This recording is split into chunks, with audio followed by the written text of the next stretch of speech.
Thank you so much for tuning in to another episode of Horrible People Podcast. I'm Jenn McDonald, and the horrible person that I'm speaking with today is Mark Hull. I met Mark at the Conservative Outdoor Caucus Outdoor Symposium this summer. Mark, can you tell us a little bit about yourself? Where you come from and all that? You bet. I live in Cranbrook, British Columbia, which is in the southeast corner of the province by the Rocky Mountains are right there. So Alberta, Montana, and BC kind of all joined. That's home base for me. This is where I was born, grew up most of my life here, and operate Blood Origins Canada from studio at home. And I hunt a lot. You are pro hunting. That is good. Absolutely. So Blood Origins is a fairly new organization, right? 1 year in August. Okay. And how did that come to be? Like, were you there from the very beginning, or did you get brought in later? Did you start it? So Curtis and I started the Hunter Conservationist Podcast. I think we're like seventh season now. Back. Okay. How many years has that been? Because I've known like that podcast before I met you. I think we started in 2018. Oh, Interestingly wow. enough, it was in 2017 in BC when all of the hoopla over the grizzly bear hunt in British Columbia kind of dominated the airwaves, gave me the motivation to start. I started with a blog, with writing. People kind of liked my perspectives and views, and then we segued that into the podcast. So we'd been running the Hunter Conservationist Podcast, guests from all over. About just trying to remember now. Time flies. Quite a few years ago, Robbie Kroger from Blood Origins, founder and executive director, was a guest. We brought him on as a guest on our show, just like, hey, what are you about? Because we just kind of discovered him. Then he invited me over the years on some of his Roundup podcasts. We were talking about science around cougar hunting and depredation kills in California, years before the proposition in Colorado kind of happened the past year. Then we had him on the show again. He had me back on his show. So about a year and a half ago, getting close to two years ago, Robbie had me on one of his shows. We talked about some trending news stories. Afterwards, we had a conversation where basically he was like, I'm looking to expand, to grow Blood Origins by region, by country in the world. We've been watching what you do, and basically what you do in Canada is the same thing we do worldwide. Are you interested in becoming the face of Blood Origins Canada? Wow. So it took us about a year, well over a year, to get all the pieces in place. We have a legal agreement. Then we co-founded the Blood Origins Canada Foundation. It's a registered non-profit, federally registered corporation in Canada.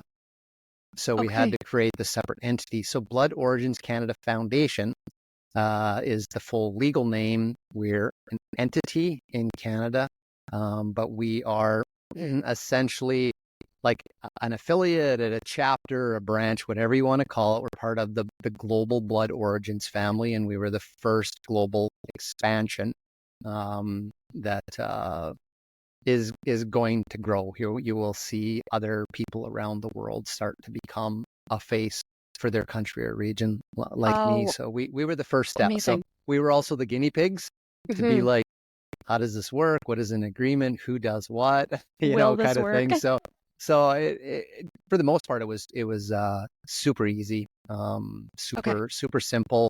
We think alike. Robbie and I get along like, so that's as a business, that's awesome. So I think we're going to make it super easy for future countries or regions to come on stream with us. So do you have any current countries or regions that you're able to talk about that might be interested in joining? Well, there are people in Australia that are like part of Blood Origins, New Zealand, as well. But they haven't like officially become like what we have, like as an independent. We're part of the Blood Origins Canada is part of the Blood Origins family, but it's kind of like, we have a brand, a follow, an ethos. We talk through ideas, but we also have the latitude to do what it takes to do our job here in Canada. So that's not quite in place in other regions of the world yet. So we're slowly getting there. Robbie tends to be the face of every other country and region in the world. And he's slowly getting forced by his family to start bringing more people on board. So a little extra help. I can see that. Absolutely. So what is Blood Origins? What do you guys do? What do you represent? So our overarching mission is to convey the truth around hunting. Perfect. Okay. Yep. And a tagline of that is, the true heart of hunters. So the background behind it is that the narrative of what hunting is and who hunters are as people, moral character, that sort of thing, was being lost to the rest of society, to the anti-hunting community. And part of Robbie's driver was to reclaim that.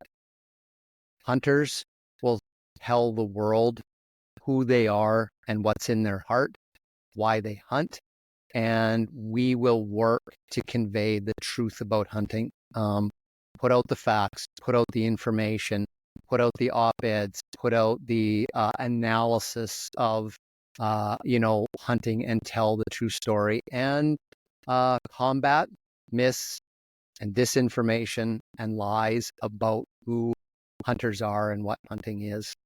The cold hard facts.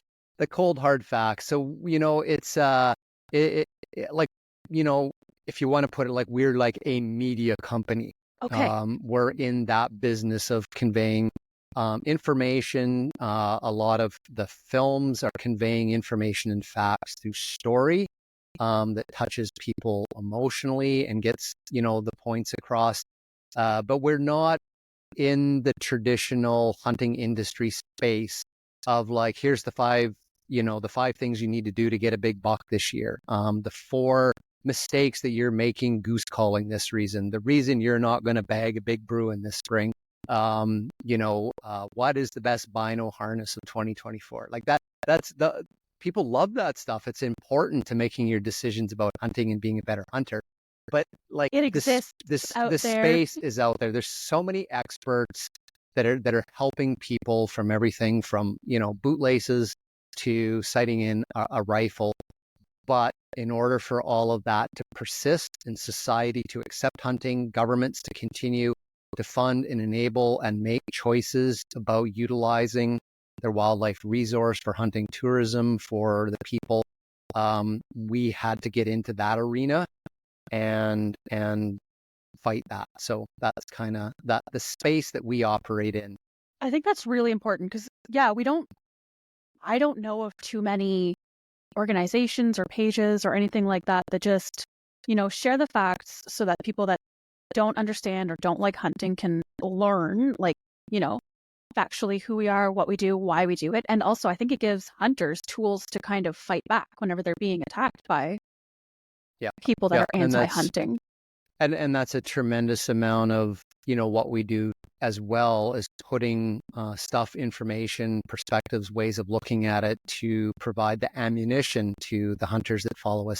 Because, you probably encountered this, like, you'll get a really good speaker, will have like a 2-minute little video and explain something about why they hunt or whatever. And people are like, that is right on. That's exactly how I feel. It's exactly why I do this.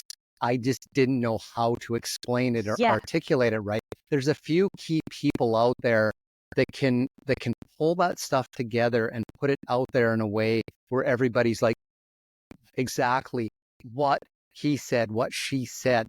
So when it comes to facts and infographics and what's really actually going on, are elephants actually endangered in these countries and stuff, and that's information that people in their day-to-day lives, at work, with their families or whatever, can be like, actually, hang on a second here. So Yeah, and presenting and it to those people properly, like, comes yeah, across so much easier. yeah, exactly. So we're a resource that way. We want Amazing.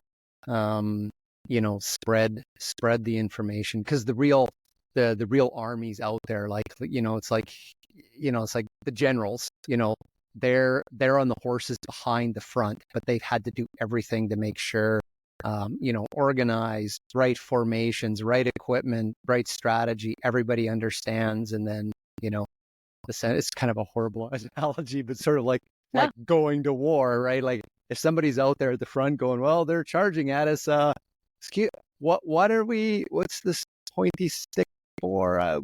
Do I go left? Do I go right? And that's kind of a That makes sense, I think. Absolutely. And the Hunter Conservationist podcast, that seems to touch on a wide range of topics, throughout the hunting community. So what's the kind of, agenda for that? Or so the mission of that's the word I was looking for. The mission of the Hunter Conservationist podcast was always basically to convey information, have conversations with leading thinkers in the field of wildlife science, conservation, and hunting in Canada. Okay. So and that's very much what Blood Origins. Very much, very much. So they were right when they said you're doing that. Yeah, and the advocacy work, outside of that, standing up for hunters and hunters' family and the truth about hunting in Canada. And so that's the Hunter Conservationist Podcast, which we started. We maintained the brand, so it's like a merger of brands. The Hunter Conservationist Podcast is the flagship podcast for Blood Origins Canada. Okay. We didn't lose the brand, we didn't lose the name. That's still there as part of the history and growth of this voice in Canada. So it's funny because people have said that to me, that one of the things they love about the show. So the two things they love about the show: one is they listen to our podcast because they want to learn something. They're not there to be entertained. It's almost like it's people's that are interested in hunting and conservation. It's their opportunity for professional development and personal growth. They're there to learn something. If they want to be entertained and laugh and like whatever, they go to the other podcasts or whatever, and like, hey, remember when you fell down and your gun went off, and or you missed the goose, or like whatever. That's that's entertainment, and that's part of the hunting industry as well. People have fun and laugh, and it's just part of everything we do. But they listen to us to learn.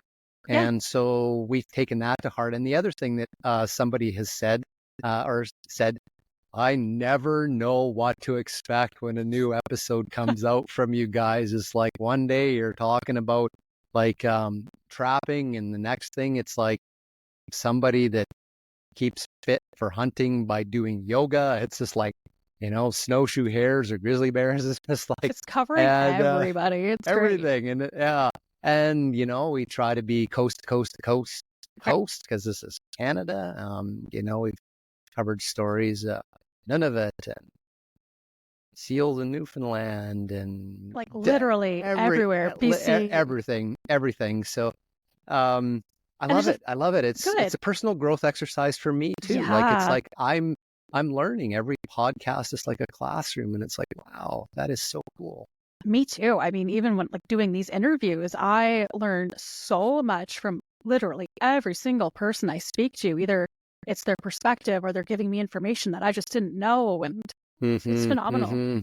It's a great journey. And as a host, I've always taken that. It's like I'm doing this podcast to learn from these people. Listeners are coming along on that journey. My primary role as the host is to make sure that the information is coming across so the listeners go, oh, I get it. Totally. You know, especially when it's scientists or whatever. And it's like, I'd be like, okay, is that sort of like, like, into layman's terms. yeah, it's kind of like when you put a beer can on a fence post and then like the wind knocks it over. Yeah, it's exactly the same. And people are like, oh, I got it, right? Yeah. So that's part of my job as well. That's nice too, because sometimes they just get the science or the political, jammer, and they just, it's hard to understand that. Yep, totally. And that podcast seems to branch out, right? Because do you guys also do the truth about fur through that podcast? Yeah, so the Hunter Conservationist Podcast has almost become like almost like a channel. So under the podcast platforms, it's the Hunter Conservationist Podcast. It has its own episode, the Hunter Conservationist Podcast, but then there's a bunch of podcasts that hang underneath of that. The new Truth About Fur podcast with Doug, who was just on the show, is one of them. We have another one called Our Stories Connect Us All, which is just stories of individual people. And it's like, why did you get into hunting? What does this mean to you? Like just that's that part, like what's in the heart of a hunter? Who is a hunter?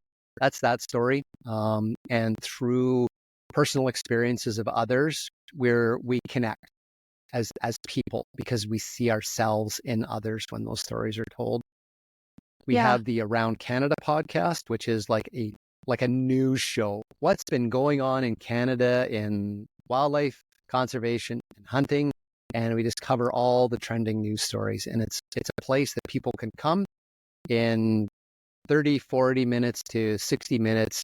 They can listen while they're driving and go, I know what's happened the last couple of weeks all over Canada. That is so handy because like things move so fast politically and news-wise. It's so hard to keep up. Yeah, absolutely. So that's kind of like, like a service, to keep people educated, informed. And then I throw in, I have a short series called Short Truths. So 5, 6, 8 minutes long about a little topic. It's also on the YouTube channel. So I just have little questions, what is fair chase hunting?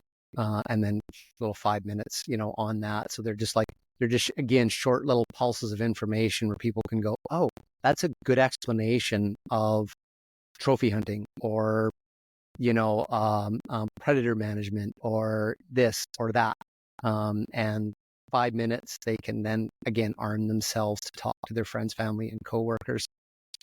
And then under the channel, easy if it's short like that. Yeah, and that's part of this game too. It's like there's long content, there's medium content, there's video content, there's 2 minutes, there's 40 minutes. There's something for everybody. Absolutely, and different times. Okay. I got 5 minutes to run down and pick the kids up from school. 5-minute podcast, bang, that one's done. I got to drive for 4 hours. I'm going to download 3 of the podcast episodes, and they're each an hour long or something like that, right? So that's true. It helps. It helps. Definitely. And then lastly, occasionally I throw in like what I call like a special podcast on a special topic, the North American model of wildlife conservation. There was like a standalone special podcast. I'm just finished releasing a chapter of 3, almost like an ebook on the history of hunting and conservation in Canada, which goes all the way back to the 1400s to help explain why we're at where we are today in Canada.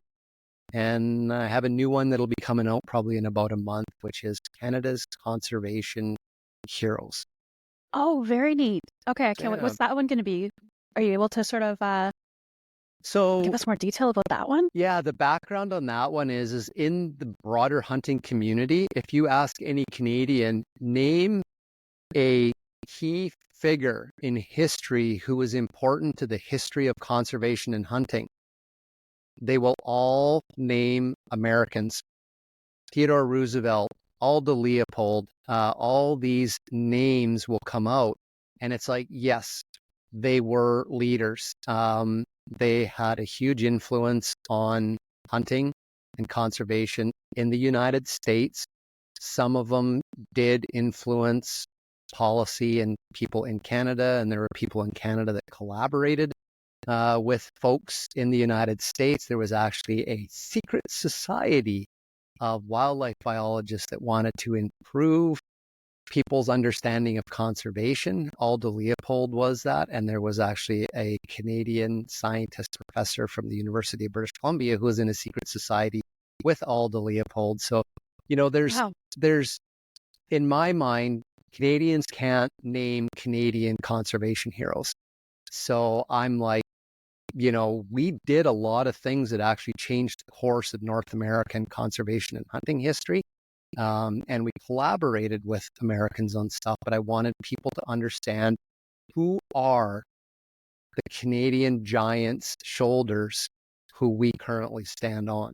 I can't wait to hear that one. I think I go through 5 of who I thought were the most prominent historical figures that changed the face of conservation in Canada. So amazing. Hunting goes so deep into our culture, and I feel like we're kind of losing that. So it'll be really nice to at least learn the history and be able to learn more about the people that were like our founding fathers.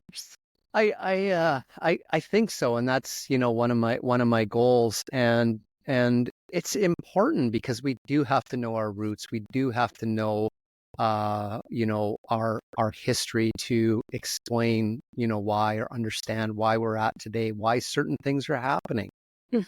Even things like in Manitoba, the controversy between First Nations rights to hunt, constitutional rights, and the disagreement between First Nations and the Métis people.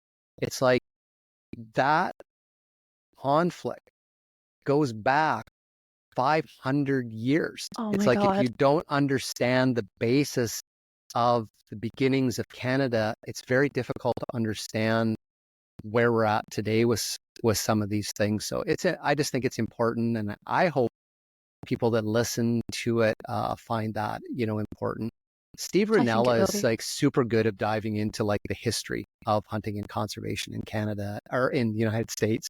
Yeah, not Canada. No, that's partly why we exist, because people were always looking to him. It's like, hey, Steve Rinella, you need to cover this grizzly bear ban up in British Columbia, and it's just like crickets. Yeah, he's like, I'm just like, okay, this is sad. It's like, it's like Canada needs something. We need to showcase our Canadians down here. But he is very good at that, of going into the history, the people, and making those connections between American hunting culture and American wildlife management, and why they have what they have today. He's really, really good at that. So he's been an inspiration for me because of his passion for history, which normally people are like, oh God, history. Like, it's just like that ranks right up there with algebra.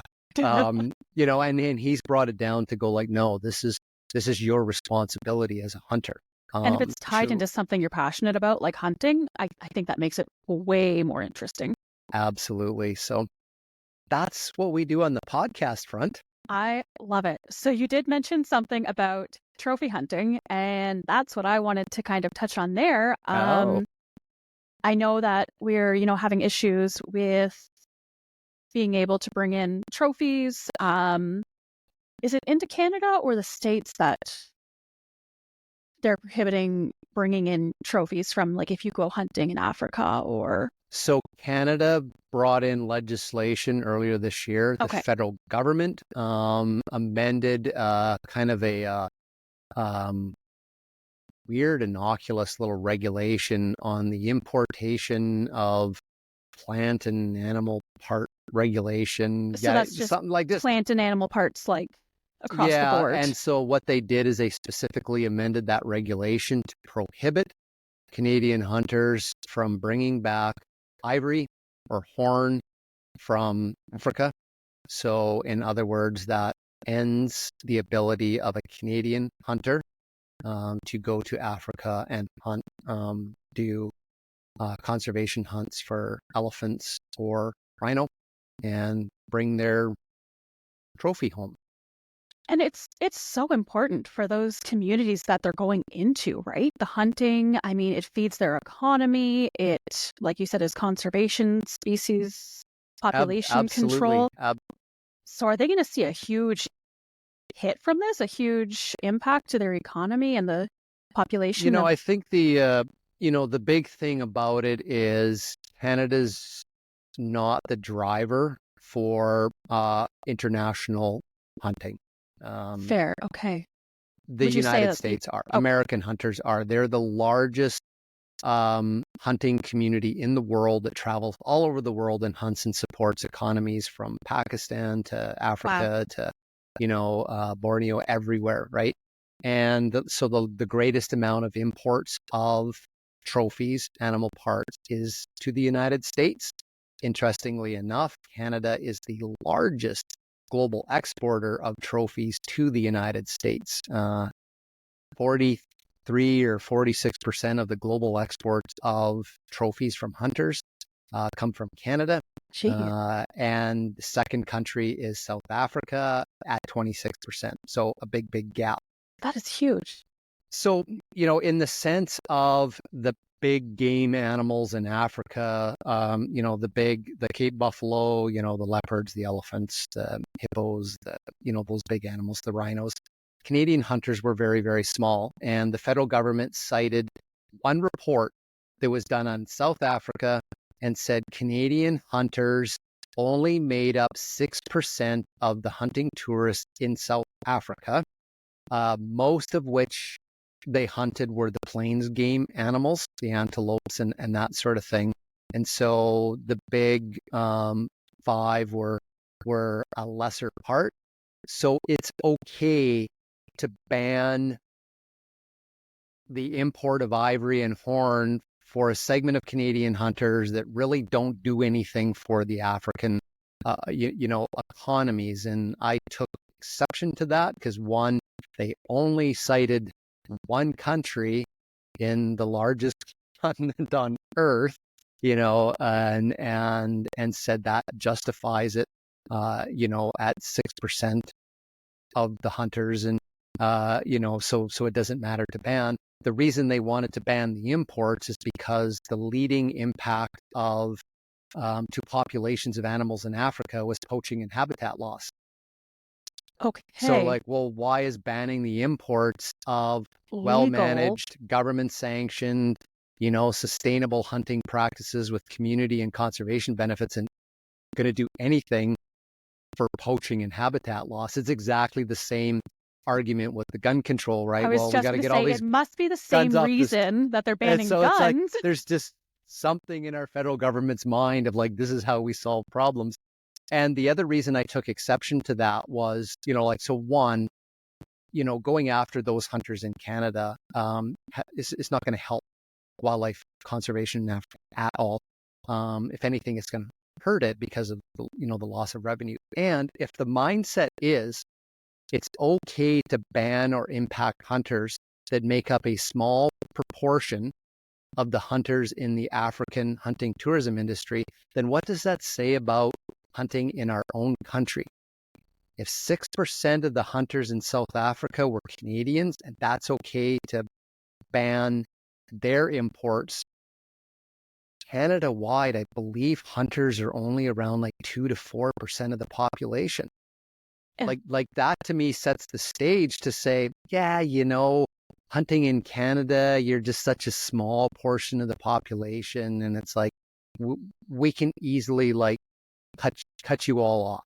Yeah. Because you're just and that just in the philosophical part of the argument, I was like, wait a second, I disagree with that, because then that makes hunting at home for Canadian families, a little it puts it at risk, lesser. I think. Yeah, that's lesser it. Yeah, it in the eyes of our federal government. Yep. Definitely. And I think people need to take a look at regulations like that might not directly impact them. I don't go to Africa to hunt, so that doesn't impact me. But they have to realize that any regulations like this are a very slippery slope that will soon trickle down. And absolutely. And I think that's one of the biggest battles, not a battle, a challenge, an opportunity that I need to figure out how to overcome in Canada is getting more people engaged in the hunting community for things that don't impact them personally, whether it's globally, whether it's in the province next to them, the other side of the country. We do, I believe, kind of have a general lackadaisical or soft kind of passive approach to hunting advocacy and political advocacy in this country, where most people are sort of like, Newfoundland, that doesn't matter to me. Oh, grizzly bear hunt in BC, don't care. Doesn't impact so sad. me. So doesn't impact me. We don't have grizzly bears in Ontario. Who cares? I have literally had people write me and say, you know what? I live in Ontario and I'm not allowed to come to British Columbia to hunt stone sheep unless I hire an outfitter. Newsflash, I don't have $80,000 to come to my own country to hunt a stone sheep in your province. So you know what? You guys can go screw yourself. Oh, God. I've literally had that. And it's just like, wow, people. Not It's like so counterproductive. Like, and for me ooh. personally, it's like, I don't care if I ever hunt a moose in northern Manitoba, a polar bear, a seal. I don't care if I ever hunt an elk or a moose in my own backyard. I am here to ensure that every other person in this country and future generations can, if they want to choose. That's my mission. I'm no longer about me. My hunting is like a few hours in the morning with my dog and get a duck or a goose or whatever. It's like I'm shifting what's important to me, but what other people want and what other people can have is more important to me than myself right now. And so I personally have a tough time when people are like, don't give a damn to places elsewhere in Canada. And, if we really want to make an impact to these things, it's like, hey, I know you're in British Columbia. I know you're in Alberta, but, people in Nova Scotia have the opportunity to get a spring black bear hunt, because the government has never allowed a spring black bear hunt. Stand up for them, be a voice, fight, write their elected officials and say, hey, good on you. I don't live in Nova Scotia, but I support what you're doing because I'm a Canadian hunter.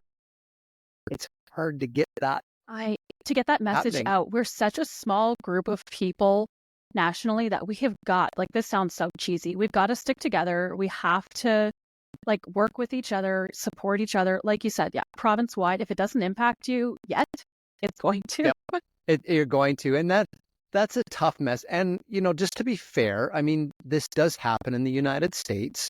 They're fighting some big battles in Colorado with cougars and Washington State with bears and, and these types of things. And they're doing great stuff down there. They're really getting people out. They're filling commission meetings, with hunters. They're getting, text messages and phone calls and letters to senators and that sort of stuff. But they do have a large proportion of people that are like, oh, you know what? You people up in Montana, as far as I'm concerned, you can leave this country. I don't care what happens to your hunting rights. So they're fighting that same attitude. The Colorado cougar ban.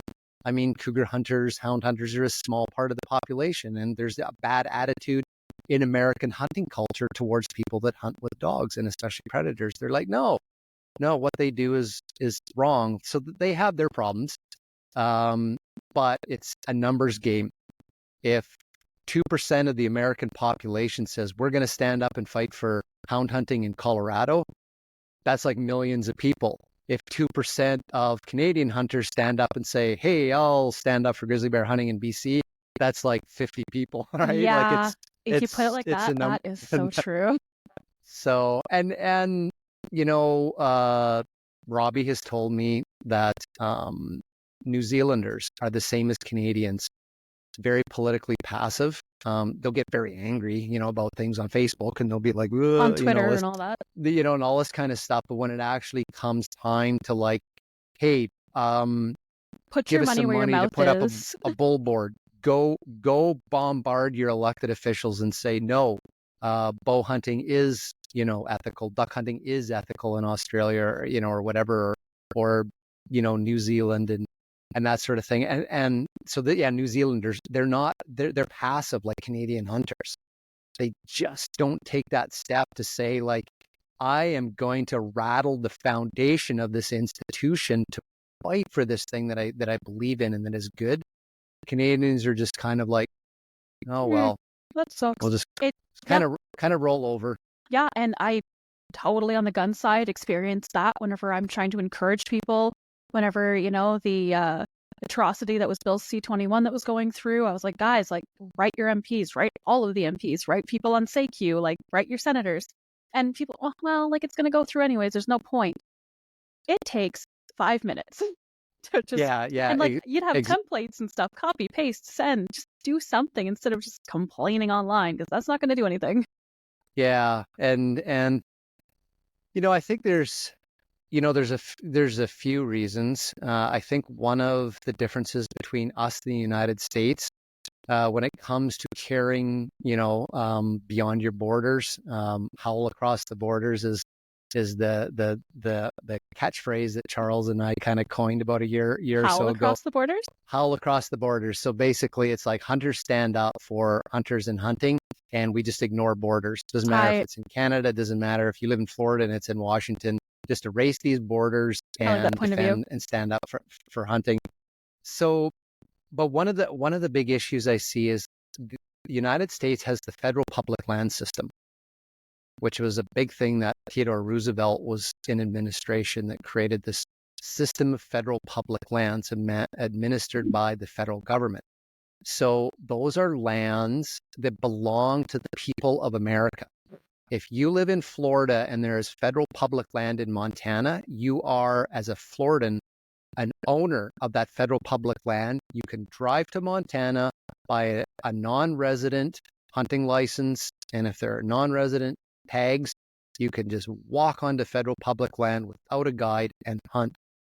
We don't have that in Canada.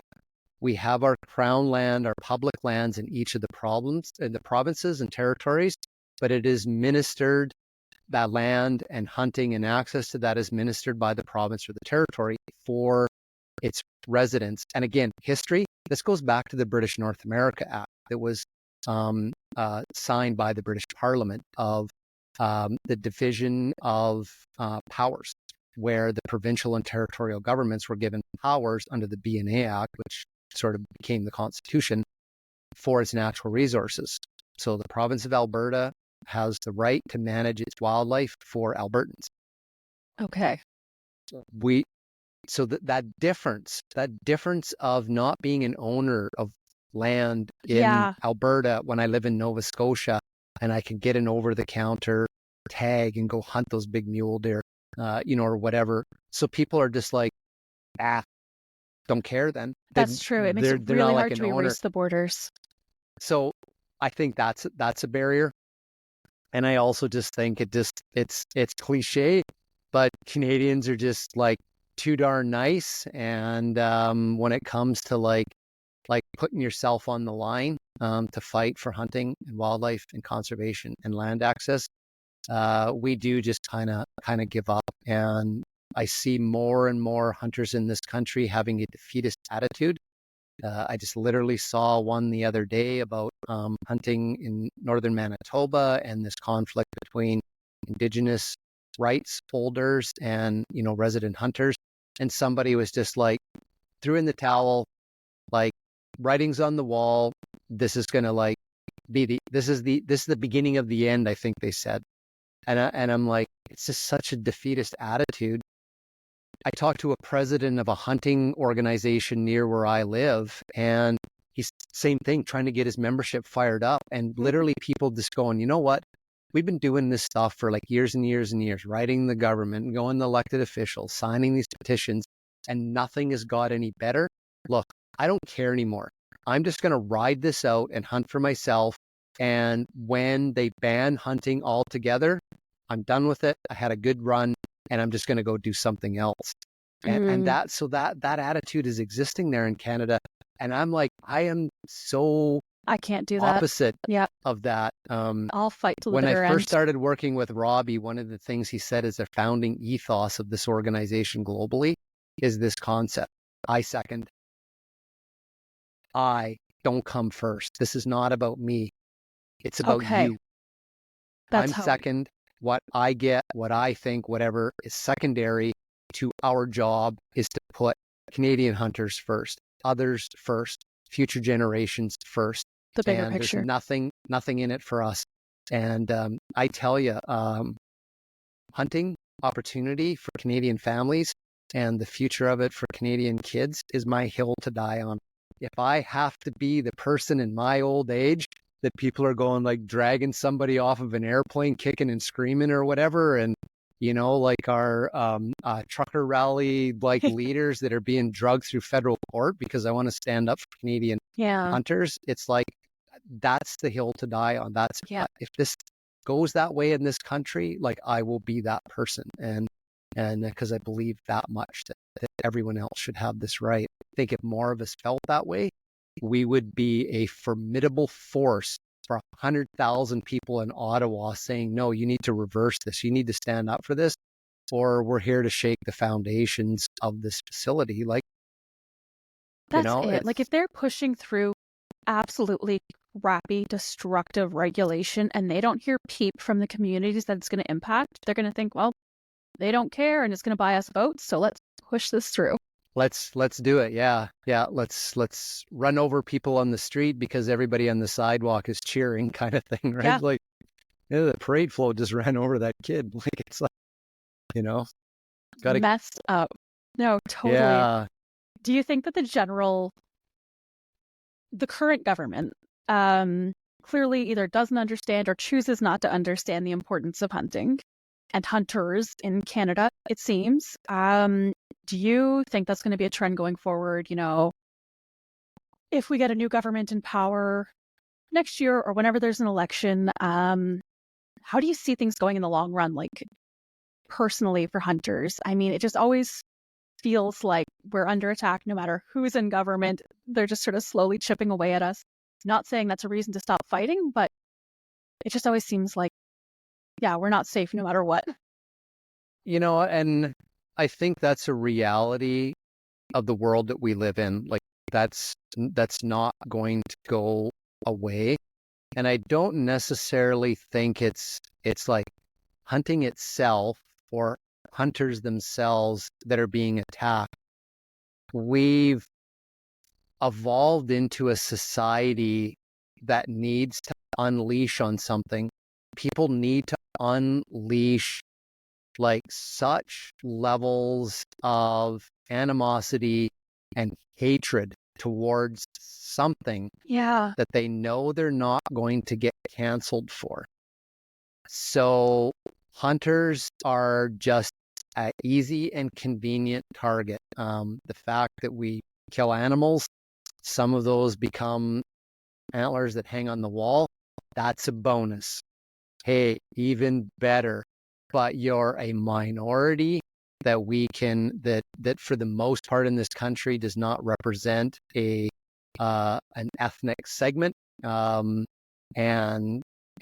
we become a target so that people can take this like we need to cancel somebody, we need to attack somebody, and governments play off of that because they kind of look and go, oh, look, the kids in the sandbox are picking on that one kid. Rather than go stand up for that one kid, we'll use that to our advantage, right? Yeah, they kind of feed the and fire. get all the parents of the kids who are the bullies supporting us, right? And then when the parent of the kid and they're like, oh, let's attack that parent or whatever, and then like and suppress it all, and then that's a good way to put it. That's kind of what's happening. But the reality is it's still us, it's still hunters, it's still hunting that's under attack, and we have to change that. And I believe, some of the best ways to change that is individual people making a difference within the closest circles to them. Friends, family, coworkers, and the visibility in the community. Because at the end of the day, if whatever government stands up with something and say, we're doing this because of the optics to get votes, and the vast majority of Canadians go, you know what? My neighbor, my brother, my dad, my mother, like, the Susie person I at go to the school with, bakery. that they're not like, you got it wrong. They're not like that. He takes deer sausage to my grandfather, every year. Like, they're good people. Stop doing They're this, safe. I'll vote no.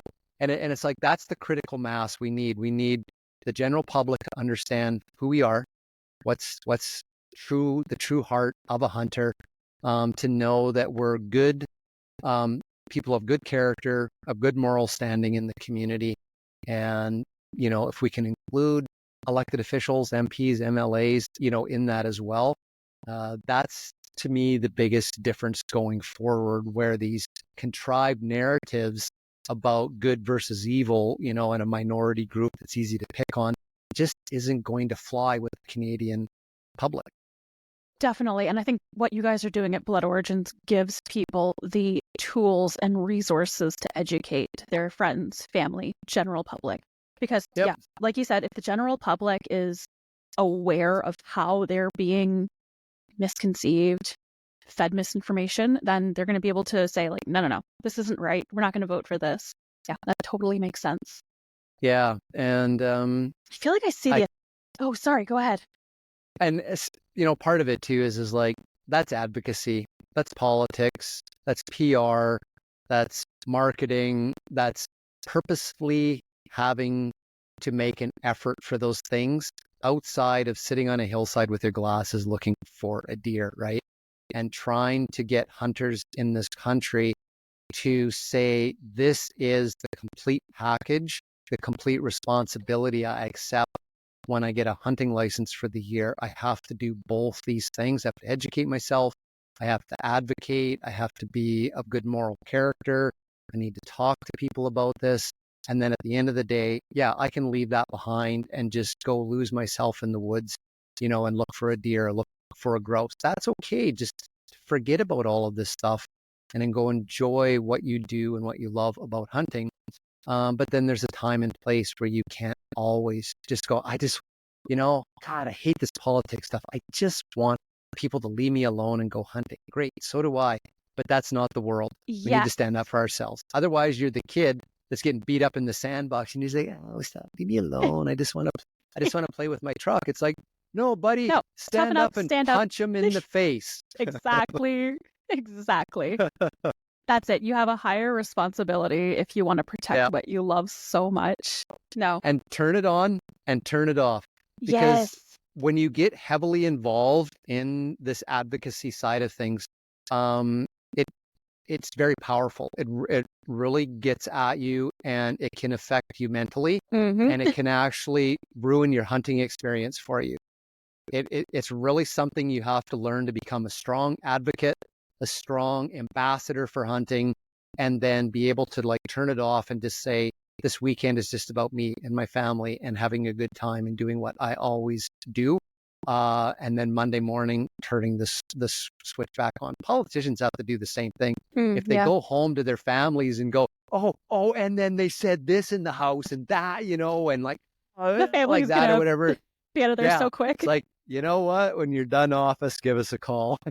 So leave work at work. And I've had to go through that, like, of learning to kind of like park it.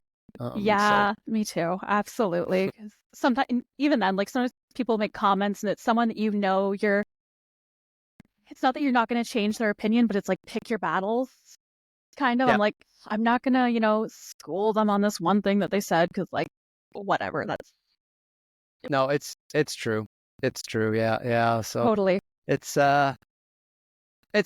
It's a big game, but it's a passion. It's what drives me.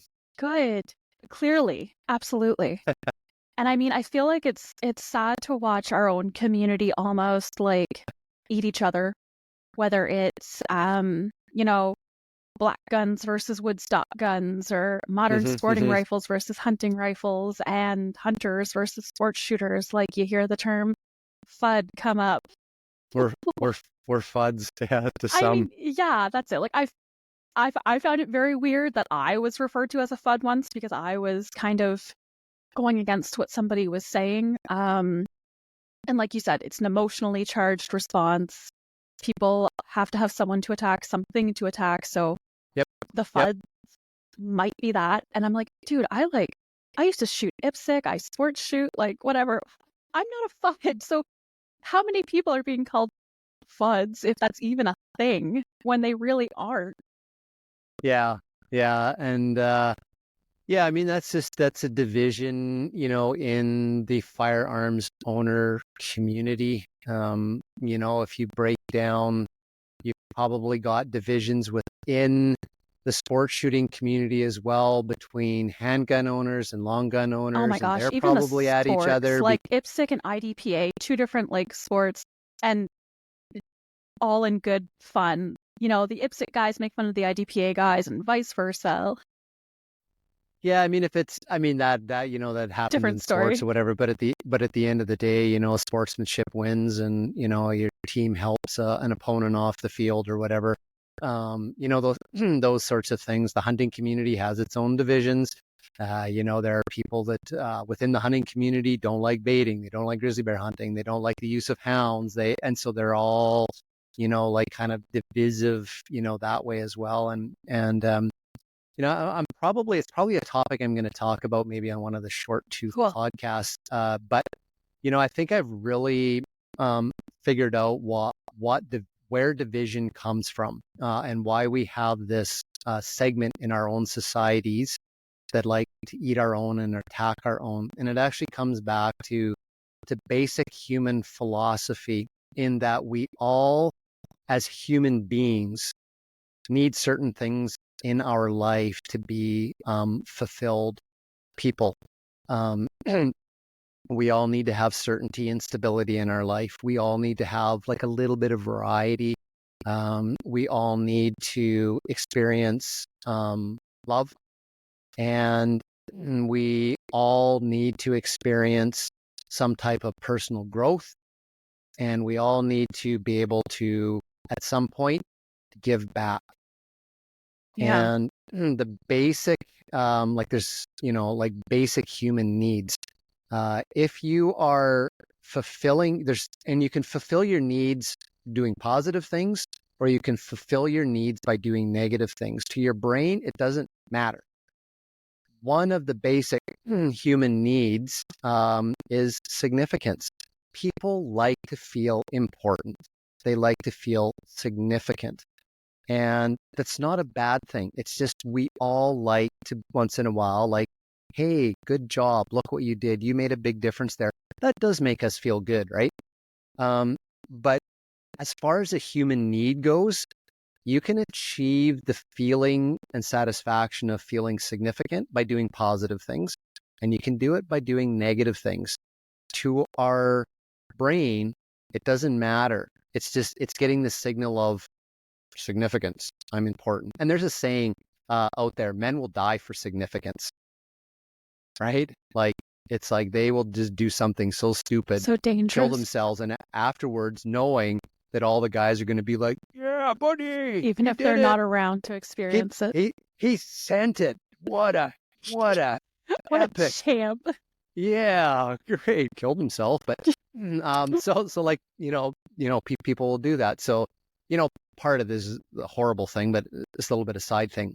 But suicide bombers, pilots, everything were actually created around the aura of significance. You're literally going to kill yourself for significance and glory. Yeah, that And they're is so tapping into that basic human need. And so what I see and I believe is, when people attack others, the basic need that they're trying to fulfill is the need of feeling important or significant. And they're doing that to tear other people down. That makes them feel better about themselves. Yeah. When you tear someone else down. I'm a bird hunter, you're a hound hunter. I'm going to tear you down in front of everybody because that makes me feel better I feel significant, Yeah, as as opposed to finding a positive way. To be significant and to stand out and to be different. Yeah, totally. I think it's just changing the way we look at things, our mindset. I mean, people are going to hunt in different ways. We don't need to tear anyone down because of that. You can educate them as to maybe why you don't think it's a good thing. But I mean, if you follow somebody on social media and they make a post and say, hey, we did out and got this or whatever, and you went on there and say, hey, great job, geez, man, that's just like awesome, phenomenal. Or whatever, you look so skilled and talented or whatever, right?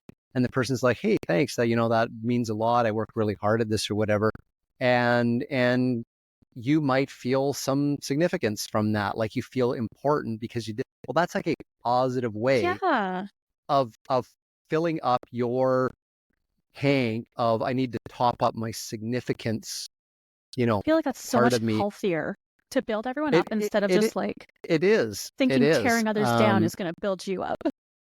Yep. And that so that's just part of human psychology. And the interesting part about that is our need to feel significant, to be loved, to have certainty and stability, and to have a little bit of variety in our life are what are called the basic human needs.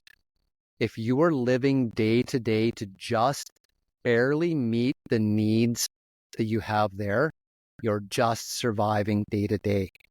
When you can elevate yourself and start filling up your fuel tanks with growth and learning for yourself, becoming a better person, and giving back to others, giving back to the community, that's the place in life where you're starting to feel fulfilled, what your life is about, and you experience growth. One, you're just filling the needs to basically survive. The others, you're actually growing as a person. And there's a saying that goes with this that doesn't matter whether you're a plant, an amoeba, or a human being, if you're not growing, you're dying.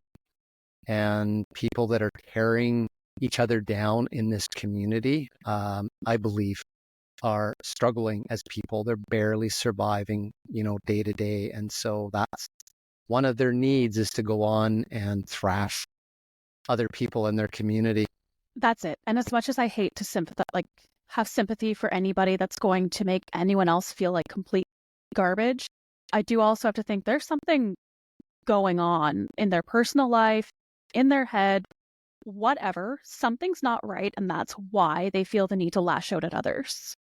Yeah, exactly. So it's almost sort of like some of that, I kind of like just feel pity for those people or whatever, and maybe reach out and say, hey, do you need everything help? Okay? Do you want to chat? As opposed to then you doing the same thing. Like, that's the worst thing you can do. I'm gonna bash your sandcastle down, so the one that you just bashed down is now taller than yours. That's it. So. I mean, if anyone's trying to tear down, what I'm doing, what I stand for, who I am as a person, you don't fight back with the same ammunition they're throwing your way. You change it up, be positive, be the bigger person, teach them how they should maybe be interacting by leading by example. Absolutely. There's just so many challenges and so many opportunities. So, for the folks out there that are like, think there's no hope, that have given up, that want to throw in the towel, part of what I'm trying to do is to inspire people that there is hope. Things can get better. It's like and that's part of like, going back and looking at the history of the country. It's just like, there were dark times. There were wildlife populations that almost went extinct. There were revolutions. There was this against this group. And it's just these. And history can tell us so much about like our present and our future that, you're right. It's so important to educate ourselves on what's happened in the past. So, there's downs right now in the hunting community and politics in this country, but there's also a lot of ups. There's a lot of good things.